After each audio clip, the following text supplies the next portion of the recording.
पतीच्या डोळ्यासमोरच पत्नीचा मृत्यू झाल्याने संपूर्ण परिसरात हळहळ व्यक्त होत आहे।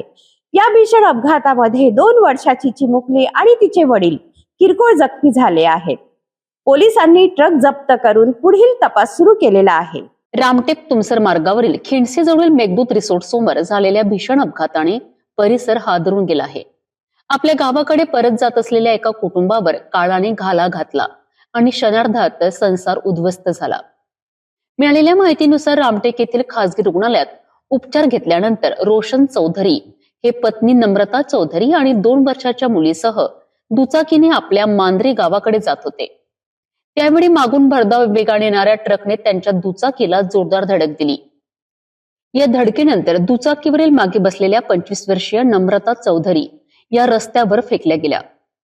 दुर्दैवाने त्याचवेळी ट्रकचे चाक त्यांच्या डोक्यावरून गेल्याने त्यांचा घटनास्थळीच मृत्यू झाला। अपघात इतका भीषण होता की उपस्थित नागरिकही हादरून गेलेत। या अपघातात पती रोशन चौधरी आणि त्यांची 2 वर्षाची मुलगी किरकोळ जखमी झालेत।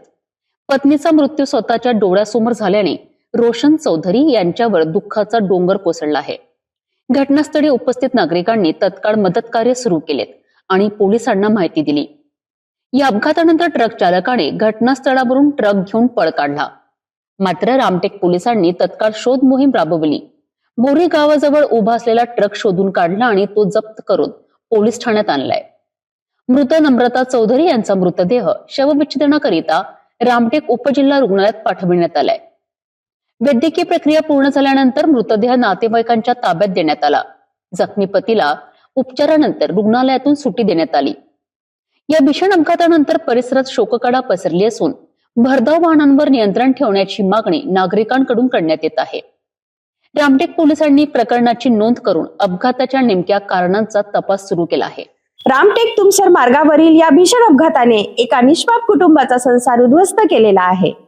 पतीच्या डोळ्यासमोर पत्नीचा मृत्यू आणि 2 वर्षाच्या चिमुकलीच्या डोक्यावरून आईचे छत्र हरपल्याने संपूर्ण परिसर हळहळ व्यक्त करत आहे। या प्रकरणी पोलिसांचा तपास सुरू असून अपघातास जबाबदार असलेल्या चालकाविरुद्ध कठोर कारवाईची मागणी होत आहे।